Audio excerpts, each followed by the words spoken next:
Welcome to the M word, Ashley. I'm excited to have a conversation with you today. Thanks so much for asking me to come on. It's very exciting.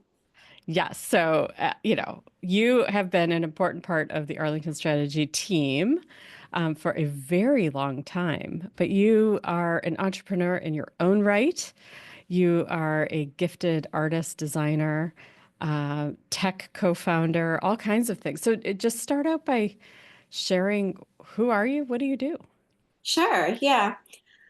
Who am I? No, well, I got started in web design after graduating with a degree in illustration. I realized, I need to get a job. So, I just there was a lot of crossover, the design. I really appreciated web design, and it just sort of organically came about as something I learned. I had a brother-in-law who was really into more the development and programming side, and he was just very into showing me the ropes. And I was able to get an internship at a company that wrote custom software for private schools, and it was just a great way to see the process of because they also built and designed websites for the school that ran their software. So just seeing the entire process from beginning to end,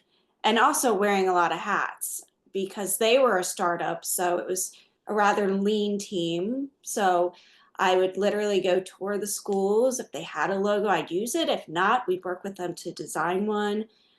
There was no user interface or wireframing back then, so I literally, got a logo or a brochure and made a website. And it was a back and forth with them adding content. And it was very different then. There were no mobile phones. But it was just a great way to learn because then I would also go in and get to do some of the front end coding. So I was with them for maybe 4 or 5 years. And then I was lucky enough to get an interview at Martha Stewart. So I worked as a web designer at Martha Stewart for almost 2 years. That was a good learning lesson that, while corporate was great experience, I much preferred agency work because there's just a lot Okay. more variety. Right, right. Yeah.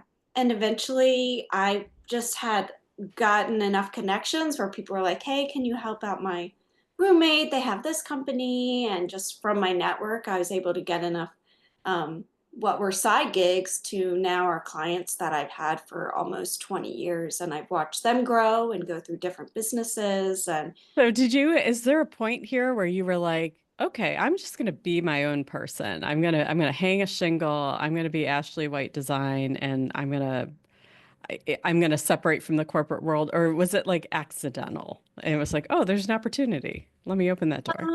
it was maybe a little bit of both. I remember that I I had side gigs, so I in the evenings I'd work on those, and then I sort of landed a big website, and at that point I was like, I can't do this and do my day job, and I was really bored at my day job. I also had an opportunity. I was living in New York City at the time, and my boyfriend, now husband, sort of had a quarter life crisis and decided to live in Spain for a year. So it was sort of a culmination of different events that led to it happening. So it was a time for me, in my early 20s to travel and work from wherever I was. Hmm. And, obviously I didn't have the expenses that a 40 something, the commitment and responsibilities of a 40 something that allowed me to do that and um, take a stab at it. And it's not a hobby when you want it to become a career. You're on call all the time, but you gotta, Yeah. you Could know, you imagine going back to corporate now that you've been on your own for so long? I could if I needed to, and I think. what would be necessary for me is to really feel like it was purposeful, meaningful work. Mm-hmm. You know, like if I felt like this organization is truly um, passionate about what they do and I believed in their cause. I know that sounds sort of, cliche, but it really does. Doing meaningful work is has become more and more important to me. Well, I think that's awesome. I mean, we talk about marketing, meaning, and what matters here on the M word. So, to that end, like what brings you that sense of purpose? Like what is meaning to you in your work? Yeah. Um, I mean, it's fairly, I guess your standard meaning in the sense of helping. For example, one of my clients right now is a law firm for veterans, and just working on their site, the more I've read about it, the more I've Mhm. almost I've always, felt they should be supported, but even more so seeing the things that they're exposed to and, being an advocate for them. And this company does truly um, care about them because they do a lot of programs on the side and won't even put their logo on the stuff because they Mhm. truly just, it was founded by veterans. So, um, yeah, just sort of, it made me realize, this is very, there's not a ton of variety in how I'm maintaining their site for them, but I do really enjoy the fact that, this is going to, not to sound corny, but could really make a huge difference in a person or family's life. That's fantastic. And I'm with you on that, needing to feel that you're not just over there making work, right? Like you're just Yeah. it's actually impacts real people and, Exactly. and There's a and human serves something. element. Yeah. Yeah, yeah. Well, and I think often, well, I think about websites a lot. You think about them even more than me. I think most folks who become our clients, they don't think about them the way we do, but they are so uh, at the core, they're so fundamental to brand, to just existing in a marketplace, whether your organization is, doing work for free as a nonprofit or you're selling services or goods or you have a brick and mortar store. Like a website, I've called it the marketing mothership for many, Mm. many years. Um, and I feel like a lot of clients, they just think it's a thing they need to have, but they don't give it that kind of thought. So, do you have any sort of ethos or positioning on sort of like the critical nature of a website and how it should fit into a brand in the process? Sure. I mean, just at a, broad strokes level, it is first and foremost, it creates credibility for your organization or your company. It also, again, this is high level stuff. It showcases your work, your services, the experience you have. I think also what a lot of people don't consider, and I think this is becoming more and more vital, is that a website allows you to help control your online presence. It's not just things people see on social media, which you don't always have control over. It's not just Google reviews or Yelp reviews. We can't always control that. And it helps you sort of uh, own yourself, I guess is the best way to put it. Mm-hmm. Yeah. Yeah, it's validity, it's credibility. It is, again, a cliche, but the virtual face of your business. Back Mm-hmm. then you just had a brochure to give folks. Now you have a website, and it is dynamic and it can change. And it, I mean, it just says so much about who you are. And again, I think going back to meaningful work, I think that people can get a sense through, your language and what you're showcasing, what you're passionate about, and therefore what you really, really shine at as an organization or a company. Yeah, so no pressure on you as the sort of visionary for a website in terms of making all of that happen. So, and and I do think it is as big of a deal as you just outlined. So, with that as the stage, like how do you stare down the blank page? Like, you know, Ashley, we need our website's dated, it doesn't represent us anymore, or the words are wrong, the user experience is broken. People come to you, come to us for a variety of reasons why they want a website. Maybe they're a brand new company. So how walk us through sort of knowing that it is all of those things for the brand. Like how do you get started? What's the process? Sure. Well, I might get technical here and use terms like vibe and um, that I think there's first and foremost, I have to know the organization too. So Hmm. things that might seem trite, like a design survey or brand survey, really are important to, again, another technical term, just get an essence of who this team is or who this individual is, what they're trying to accomplish. The community they serve is also obviously extremely important, and the also the demographic that they serve is extremely important.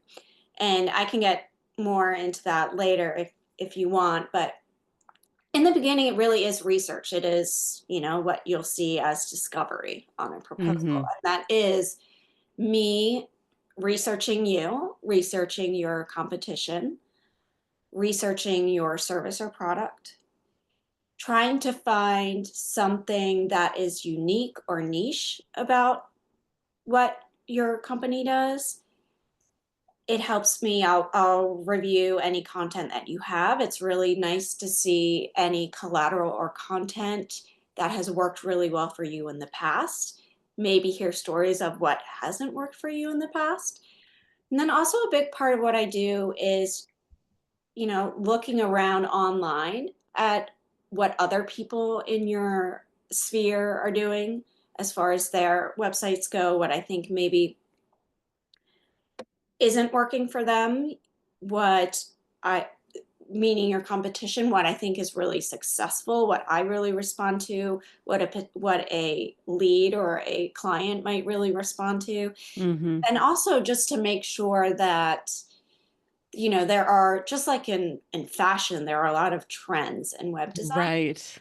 and making sure that your new website is fresh, but also it doesn't just look like I, grabbed a template and changed some colors. We also want to show, look, we think we can think differently, you know, and all of that stuff should come through on the design. I think how I approach things has really changed over the last 20 years. Like I said, I used to sometimes just get a logo, and now there's even Hmm. all different roles. The user interface designer, user experience designer. These didn't exist when I graduated college. Um, so for me, it's sort of that it was just a whole integrated thing. I would do it all. Maybe now we know it's more efficient to do the wireframes, because as I'm sure you know, content is really, really important. Um, it's important for saying who you are, it's important for getting found on the internet. So generally, um, if you want to segue into how I approached the redesign for the Arlington Strategy website, um, that for me was the dream scenario. I knew the information we were trying to tell visitors. I knew what content was required. I knew you really well. I knew your passion. I knew your authenticity, your energy. So it came down to the content that we want to showcase and what design elements and layouts would be the most effective at making that content sticky and make your visitors want to learn more and talk to us. Yeah, and I'll stop you there because, content is the 1,000-foot hurdle Yes. that gets in the way of so many websites. Hmm. Um, I think it's important that I share that I am a terrible client for you in the sense that Not true. we and this is really the value of hiring external consultants because I'm so close to it. Hmm. But I'm also in the business. So I'm like, of course I could do this. We could do this. We do this for clients all the time. But we're so close to it that, s- less is more on a website. And we had to constantly edit what we wanted in terms of, and so the design was done and our content just languished for so long before we could get to a place that we could give it back to you for you to do your job. Is I mean, I think you might be being very kind, but is that not what holds up so many clients in terms of getting from concept to completion is really that content side of it? Absolutely. I think it is. I mean, part of that is because it is so important and you want to get it right, and Hmm. therefore it requires that extra time and consideration. So, and then now we also have to consider, Google algorithms. You want your content to be authentic and real, but you also, again, your site can be amazing, but it has to be found by the browsers. So we have to consider that. And I think, I think, you guys were well aware of this, but there are folks out there who think website design, I'm also writing all the content, believe it or not, and I say, do you have your content ready? And they don't, they're like, huh? The Right. content's up on the website we have now. So it's, I feel like when you dive into a website design, it's an education for everyone. I'm learning about your company or services if I don't have experience in them, but they also more and more are learning, oh, this is the value of this website that we're working on. So you're not alone. I think content is where a lot of people get held up.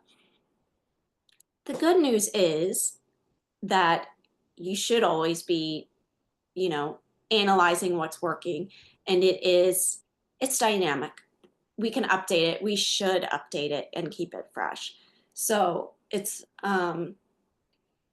It is very important, but it's not set in stone. It's not like, oh, we Hmm. printed that brochure, we can't go back and change it.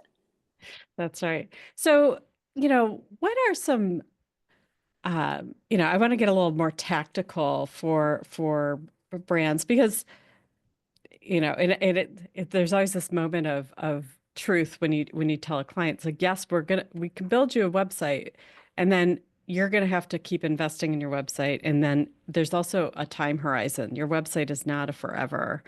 You build it and you forget it. And I feel like, this now more than ever. But like, what are the time horizons on like the shelf life of websites, both technologically and aesthetically, that you're seeing? That's a really good question. I think some of it depends on your industry. And I think the general rule of thumb was design wise, look and feel wise, it was about 5 years. I think there are or companies now that are constantly changing their website. And, there are rock solid brands out there. Everyone loves to use the example of Apple, but they're at a place where they can do whatever they want, with their website. They don't need to Hmm. be found. And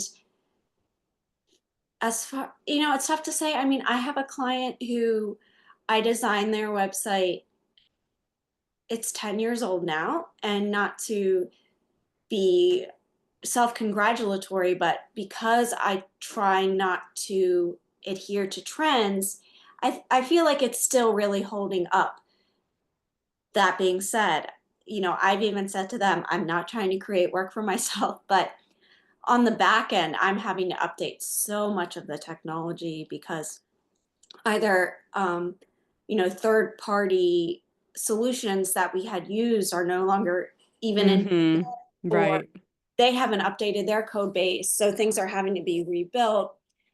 So along the way, I sort of will refresh things a little for them, you know. Mm-hmm. And that being said, they're such a niche organization. It's like a sheep breeders organization that, you know, does not sound sexy at all, but people come from Europe to go to this festival in Maryland.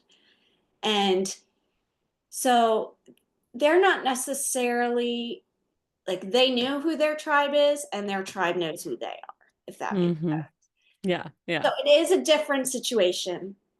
um, but I think also, you know, if you're doing your job and you are, you know, analyzing the data that you get back from analytics, learning more about your user, that it will become clear to you when something needs to be updated, what changes need to be made. And also, you have to respond to changes in the industry.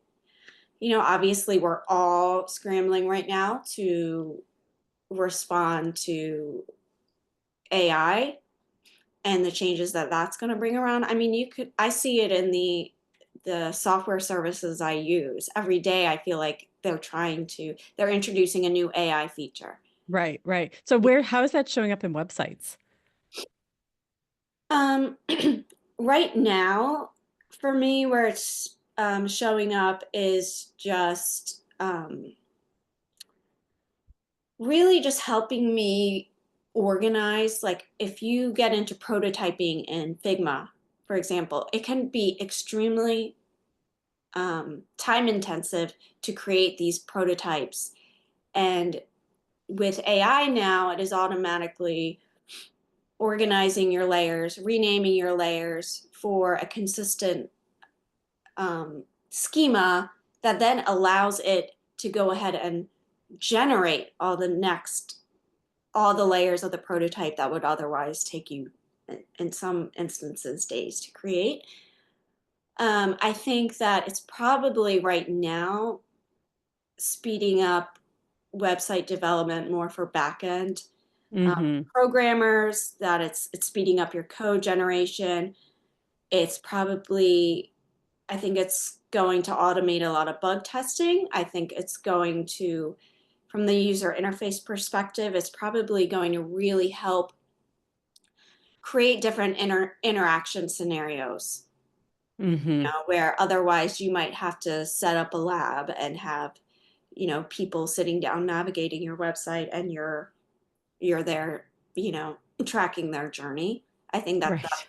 gonna really speed that up. And frankly, um a lot of people don't have the budget for that. I was gonna say, like you're talking about like sort of user experience testing Yeah. and like when you're still like at the design stage and you can lay it out this way, that way, or the other way, you actually have real humans interact with a prototype to see is it confusing? Is the data where they expect it to be? Is the form where they thought it would be? Are they having to click too many times? Do they get frustrated? And you get all that feedback from real humans, and Yeah. then you feed that into your iterations on the design side. I I would say, you know, the majority of smaller businesses are not investing in that type of those layers of development. Who's doing that? I mean, is there a profile of a client that like for that it's critical that they're thinking about the user testing? Yeah, I'd say definitely your big retailers Mm-hmm. are doing that. What another sort of, for me, really just immensely useful on so many levels thing that we have now is we have tons of user data. So there are organizations out there that literally are just testing how users are using other companies' websites. So it allows me to really validate my design decisions to Mm-hmm. a client, because, you know, folks might question, well, why do you have a toggle there instead of some radio buttons? And I'm able to validate it with data saying, you know, Baynard or Nielsen has done extensive testing on this, and this is what they found. Like one interesting thing I found, which I believe I shared with um, Dasha on your team, was there are all these accessibility plugins now, but no one uses them to make Mm, the site accessible. You know, you'll see the little handicap icon at the bottom, yep. and folks with who need those tools never use them because they don't really address the problems. So I know I. So wait, I want to dive into this a little bit because I was going to ask you about accessibility. I think as all things that trend in marketing and or rise to the forefront of people's consciousness, this is an issue that is rising. I know my team is looking at it from just even social graphics and social Mhm. copy and we've addressed it, and you've addressed it in language accessibility questions, but from like, visual, I think what we're talking about often with websites is visual disability, accessibility, and I know we worked with and spoke with a client who was neurodivergent Mhm. accessibility, which has to do with language choice and organization of visual information, so it's not cluttering. So I find it curious that these plugins that you type plugins are essentially apps that we put on the back end of a website to add different features and tools, right? Like kind of you think about it on your phone if you want your phone to do something. Um, and there's a plugin for everything. You want to have disco lights on your website, there's probably a plugin for disco lights. So Probably. you're saying like these are being put out there, but they're actually not real solutions for Yeah. the population they purport to help. Well, they solve a legal problem, which is, Ha. yeah, exactly. And I'm not up on the legal side of accessibility, but they solve, an company can put them up and say, see, we're addressing this. Now, does that truly work? If it were to go to court, I don't know. But I found it extremely interesting um, that no one who was using them. I think I've become really aware of this working again with the on the veterans website where a lot of these users, might have, they might have visual impairment, they might need to use a screen reader, so that affects how you write the code. They might not use a mouse, they might only use a keyboard. There's all sorts of you know, and as a designer, frankly, I enjoy making sure that this is gonna, maybe I might not have made that design decision in the beginning Mm-hmm. to have that much contrast, but it's nice now to know that I'm making this someone's life easier by making the font a little bit bigger, making the color Mm-hmm. a little bit darker against a certain background.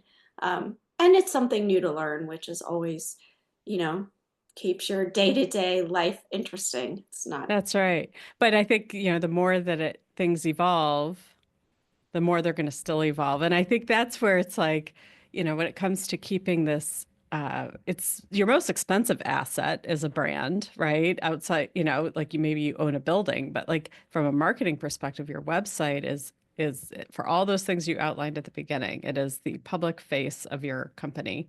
yeah, Um, what we know today to work today that works on the technology of today. And you touched on search engine optimization, which could be its own deep dive. Um, but the sort of the rules of engagement, the things that work today on today's technology, next time might not work. And so like there is this, um, I think, sort of constant education we have to do that it's like, yes, we built it and we didn't, there was no malpractice involved that you have to fix things along the way. yeah, And uh, I think we do a good job of setting that expectation with clients, but I think for listeners to know that, having a web maintenance contract, having somebody things will break. It's tech. The code will change. Your third party app provider will go out of business or will update theirs for a system that your website is not built on. So all of these things need maintenance and care.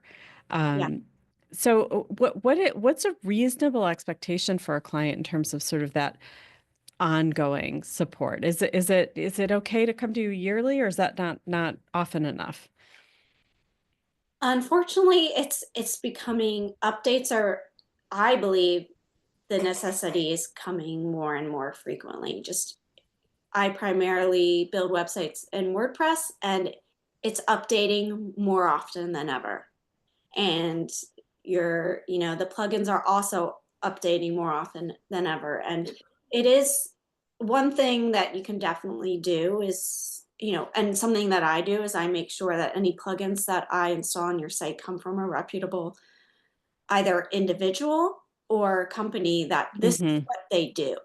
It's Yeah. not, not to obviously belittle anyone. It wasn't built by someone's nephew in their basement, As a just hack for to fun. figure something out. Yeah. Yeah.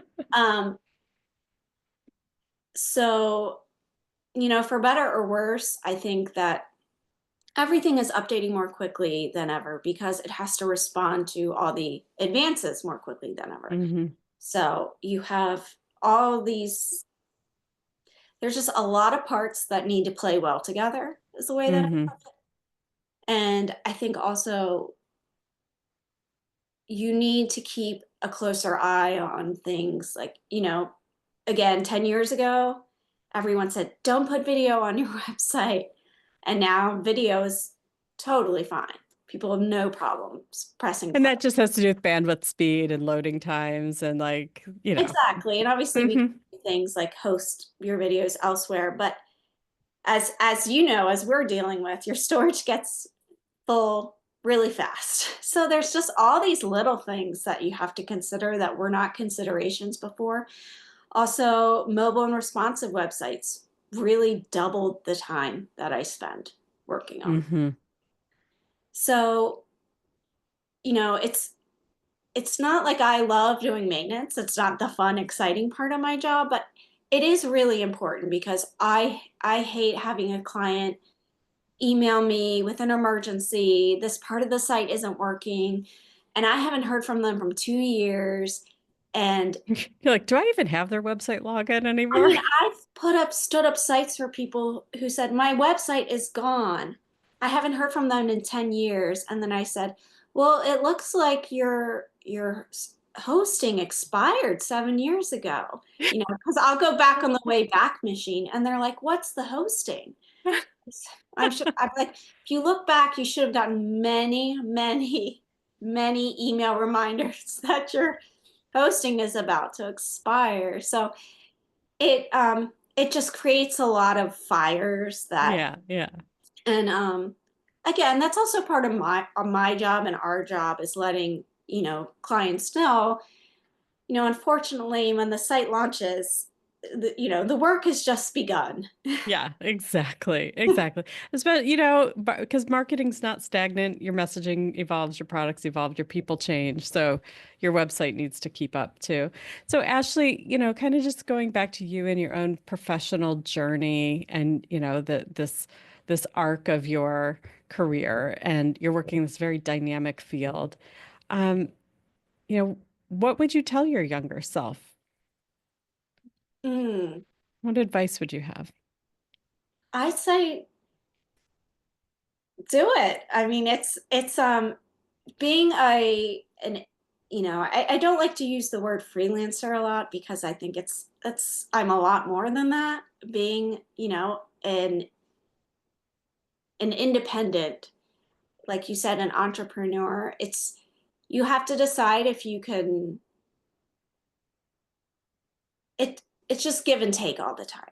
Hmm. You in the beginning, I would get upset because I'd have to work weekends and nights, and then I was like, do you know what though? I have this ultimate freedom.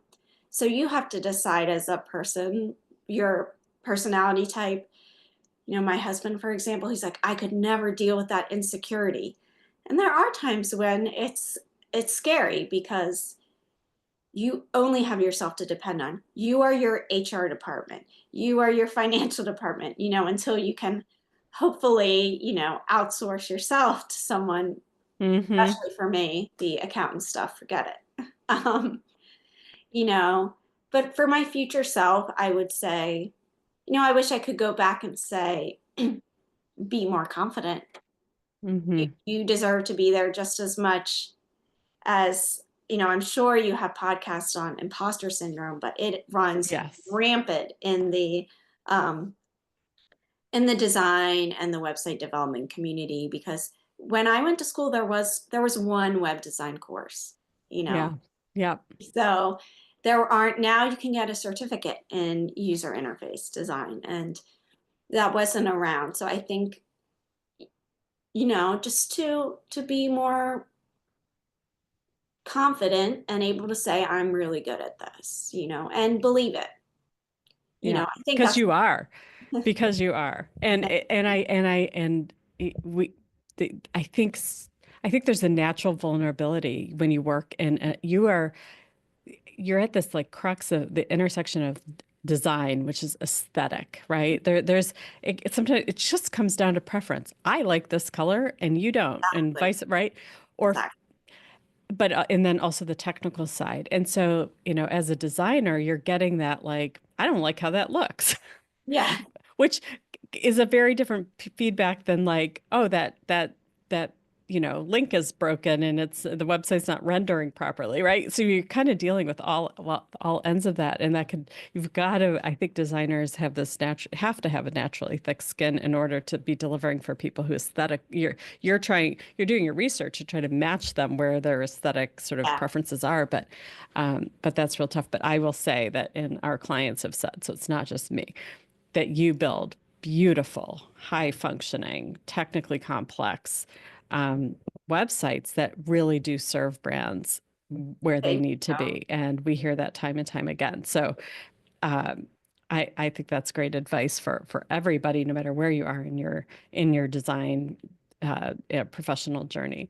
So just to close us out, Ashley, I like to lighten things up and just go into our rapid fire questions. Okay. There is no wrong answer. Okay. Um, what is your favorite social media?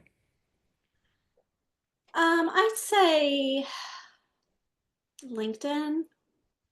That's probably what I'm on the most. Yeah, I think Okay. it's better, more valuable info. Okay. Taylor Swift, yay, nay, or don't care? Uh, I want you to still love me when this is over. I will.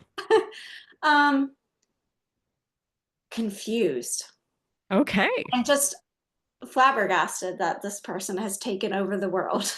Okay.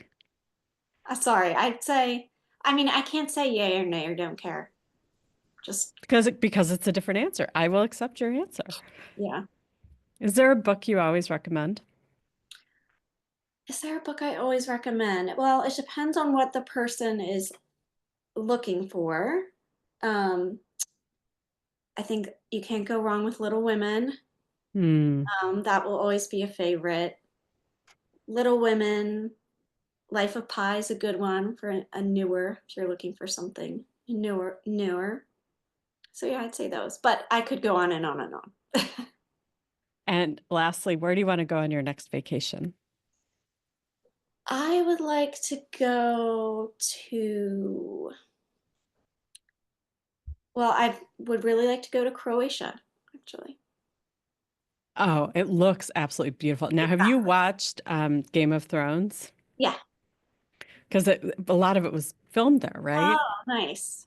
I didn't know that actually. I must have I guess for some reason in my head, I always thought it was filmed in Iceland and Greenland, but I think that's Lord of the Rings now that I'm thinking about it. But Croatia does look absolutely It beautiful. does. It does. Yeah. And as far as just a culture that I'd love to learn about because I just don't know a lot about it. Hmm. I think it would Yeah, be, yeah. that's fantastic. Well, this has been a lot of fun, Ashley. I appreciate you coming on, sharing both your entrepreneurial journey, your perspectives, your expertise on web design, web development, and all the things. So really appreciate Yeah. it, No, it's been a pleasure and a lot of fun. Thank you. of course. And I'm sure I'll be talking to you really soon in a client meeting, perhaps. Yes. All right, take care. You too.